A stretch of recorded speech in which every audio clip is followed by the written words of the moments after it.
क्या चीजें सामने आ रही है? देखें, पहली बात तो यह है कि बड़े अफसोस की बात है और बड़े दुख की बात है कि जिस तरह से ये ट्रायल किया जा रहा है। मैं बड़ा वाज़ेह तौर पर आपको कहना चाहता हूँ आज कि इमरान खान साहब को इस केस में जल्दी से जल्दी सज़ा देने का प्रोग्राम बनाया गया है और दिल जो है ना वो खून के आंसू रोता है जब हम अपनी आंखों से देख रहे हैं कि किस तरह इस मुकदमे को सीक्रेट तरीके से चलाया गया। पहले सीक्रेट तरीके से गिरफ्तारी डाली गई, फिर सीक्रेट तरीके से रिमांड हुआ और अब सीक्रेट तरीके से कार्रवाई करके इस केस में सजा देना चाहते हैं।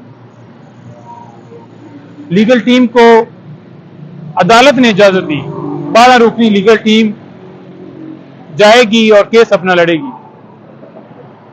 वड़ाई साहब जो सुपरिटेंडेंट है जेल, वो जनाब उधर से अदालत को मिसगाइड करते हैं। जब अदालत लगती है कोर्ट के अंदर, जेल के अंदर, वो कहते हैं कि जी सिर्फ 1-2 बंदे हैं जो बाहर खड़े हैं, बाकी है ही कोई नहीं। 2 दफा या 3 दफा जाकर वो यही कहते हैं और फिर लीगल टीम पूरी को जाने की इजाजत नहीं दी जाती। लीगल टीम जब अंदर जाती है, अंदर का हाल ये होता है कि एक कमरा है जिसमें अदालत लगी हुई है और उस कमरे के अंदर ही एक वो जेल नुमा एक ग्रिल है जिसकी दूसरी तरफ इमरान खान साहब को खड़ा किया गया। कोर्ट के अंदर नहीं आए, वो उस ग्रिल की दूसरी तरफ ही खड़ा किया गया और तमाम लोगों ने ये कहा कि ये आप क्या कर रहे हैं, क्यों नहीं अदालत के अंदर इमरान खान साहब को ला रहे। तो किसी हुक्म की वहां पर तामील तो होती नहीं है। अदालत हुक्म करती है, ये लीगल टीम जाएगी, उनके ऊपर एफआईआर दर्ज कर दी जाती है। अदालत हुक्म करती है कि इस बंदे को रिलीज कर दो, वो नए मुकदमे में गिरफ्तार कर लेते हैं। तो कानून तो है नहीं।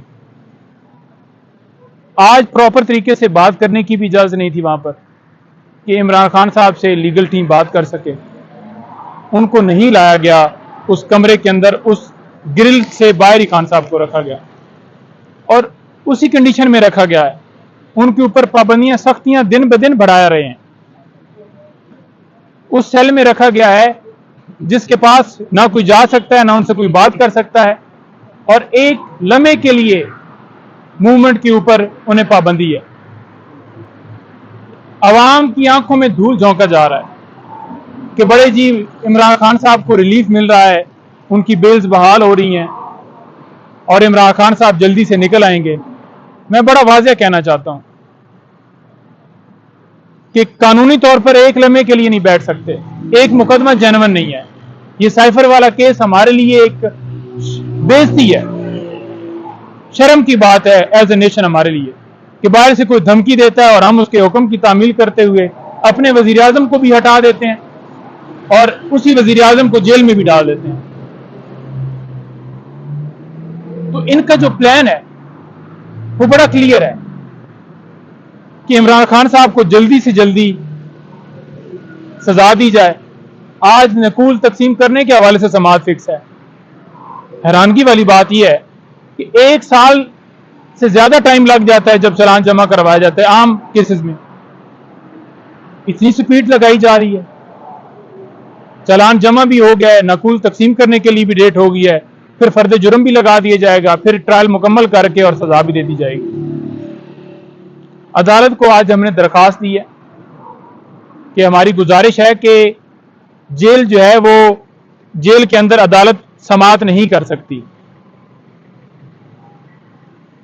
और उसके लिए मामला हमारा इस्लामाबाद हाई कोर्ट के अंदर पेंडिंग है। तो जब तक वो डिसाइड ना हो जाए तब तक इस कार्रवाई के ऊपर समाअत जो है वो रोकी जाए, प्रोसीडिंग्स रोकी जाए, क्योंकि मामला पेंडिंग है। यहां पर तो आपको पता है ना कि इस्लामाबाद हाई कोर्ट में तो फैसले महफूज कर लिए जाते हैं, फैसले सुनाए नहीं जाते। जो फैसला कहा जाता है कि जी महफूज है, उसके बाद निकलते ही नहीं है। अब ये 25 तारीख इसी तरह से महफूज किया गया है कि ओपन ट्रायल हो और दूसरे नंबर पर जो नोटिफिकेशन है वजारत कानून का, वो कलदम करार दिया जाए कि जेल के अंदर अदालत नहीं लग सकती और जज अबुल हसनात साहब के हवाले से भी कहा हो कि इस कोर्ट को ये केस असाइन नहीं किया जा सकता, लेकिन वो पेंडिंग है। जमानत के ऊपर समाअत नहीं हो रही, जमानत लटकी हुई है, जमानत के ऊपर मेरिट के ऊपर आर्गूमेंट ही नहीं हो रहा है। और मैं दो चीजें बड़ी, तीन वाज़ेह तौर पर ट्रायल कोर्ट के हवाले से जो माइंड उन्होंने अपना शो किया है कि वो किस तरह से इमरान खान साहब को इस केस में सजा देना चाहते हैं। हम जिस जज के हवाले से बात करते हैं, लोग कहते हैं जी कि आप जजेस के ऊपर प्रेशर डालते हैं कि वो आपके हक में फैसला नहीं दे रहा। पहले नंबर पर जज साहब ने जो फैसला दिया, उस फैसले के अंदर कोई ऐसी एविडेंस रिकॉर्ड के ऊपर नहीं है, कोई ऐसा जुमला नहीं है जो साबित करे कि इमरान खान साहब का ये कसूर है या उन्होंने ये जुर्म किया है। नंबर 1। नंबर 2, जब अदालत से मैंने ये कहा कि आपने बेल इमरान खान साहब की खारिज की है, उस बेल जो ऑर्डर आपने किया है उसके अंदर तो कोई ऐसी चीज नहीं है, तो उन्होंने कहा कि आपने देखा नहीं कि वो कितने शवाहिद हैं। मैंने तो नहीं देखा कि कोई शवाहिद हैं उस ऑर्डर के अंदर। और तीसरी चीज, जब अदालत के अंदर प्रोसीडिंग हो रही थी तो जज साहब ने वाज़ेह तौर पर कहा कि वो साइफर तो बड़ा जी, वो तो बरामद करना है, किधर है वो, किधर गुम हो गया। यानी कि उन्होंने कहा कि वो साइफर कहां है, फिर जो बड़ा क्लियर करता है कि वो जज साहब जो हैं वो किस तरह से इस मुकदमे को वन साइडेड देख रहे हैं, उसके मेरिट नहीं देख रहे जो उनके रिमार्क्स हैं। और जिस तरह से उजलत से ये केस चलाया जा रहा है, ये फौरन इस केस के अंदर खान साहब को सजा देने के लिए प्लान बनाया गया। और खान साहब को इलेक्शन से बाहर करना चाहते हैं, खान साहब को जेल में रखना चाहते हैं। और ये जो फैसला होगा, ये हमारी तारीख में ब्लैक, या ये कह लें कि सुर्ख अल्फाज से ये लिखा जाएगा, और ब्लैक डे होगा जिस दिन ये फैसला दिया जाएगा। जो इनका प्रोग्राम है, और ये कौम जो है ये कभी माफ नहीं करेगी। इस वक्त बड़ा वाज़ेह तौर पर कौम के लिए एक इम्तिहान है, और वाज़ेह तौर पर मैं कौम को ये मैसेज देना चाहता हूं कि आप इसको लाइटर मोड में ना लें कि तोशा खाना के अंदर 3 साल सजा हो गई और उसके बाद सस्पेंड हो गई और फिर आप सुकून में रह जाएं। ये बाकायदा तौर पर इमरान खान साहब को एक पूरे प्लान के साथ अंदर डाला गया, और प्लान के साथ ही उन्हें साइड पर किया जा रहा है। सदियों में ऐसे लीडर मिलते हैं,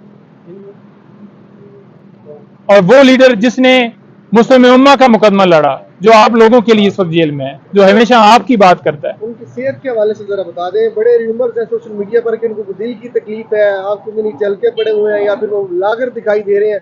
आपने खान साहब को कैसा पाया? आपने तो देखा, जारी सी बात है। देखिए, मेंटली तौर पर बहुत स्ट्रांग आदमी है, और हमेशा उन्होंने हौसले हमें भी दिए हैं, लेकिन अगर फिजिकल देखा जाए तो उनकी सेहत के ऊपर असर हुआ है। मैंने पहले भी बताया कि वो कमजोर हुए हैं, और जब आप किसी को इस तरह अजियत में रखते हैं, उसके ऊपर सख्तियां करते हैं, और उसको मेंटली तौर पर टॉर्चर करते हैं, उसको प्रॉपर खाना नहीं दिया जाता, जो महफूज खाना है उसके ऊपर हमारी दरखास्त एक्सेप्ट नहीं की जाती कि हमारा डॉक्टर जो है वो चेक करे, तो फिर उसके ऊपर फर्क पड़ेगा। तो उनके ऊपर फर्क है। मैं इसलिए नहीं ज्यादा बताता तो क्योंकि फिर नून लीग वाले प्रोपेगेंडा करना शुरू कर देते हैं। वो कहते हैं जी कि देखें जी, उधर इमरान खान कहते हैं जी नेल्सन मंडेला बन रहा है, और दूसरी तरफ कहते हैं जी कि हमें खुराक दो और ये करो और यूं सख्तियां हैं, तो बाकी लोगों ने भी सख्तियां। भाई, बाकी लोग चोर थे, जिन्होंने चोरी की, जिनके जुर्म थे, जिन्होंने जदादें बनाई, जो मुजरिम थे। अब इस बंदे के ऊपर, जिसके ऊपर 70 साल में एक मुकदमा दर्ज नहीं हुआ कि उसने कोई करप्शन की हो, जिसका 1 रुपए का इंटरेस्ट नहीं है, पूरी हुकूमत के अंदर उसने एक नई बिल्डिंग, नई मिल, नया कारखाना, नई कोई ऐसी प्रॉपर्टी नहीं बनाई। सारी दुनिया के सामने रिकॉर्ड है। क्या मिला जी? एक घड़ी मिली है जो कि उन्होंने पैसे देकर खरीदी है। Thank you. बहुत शुक्रिया।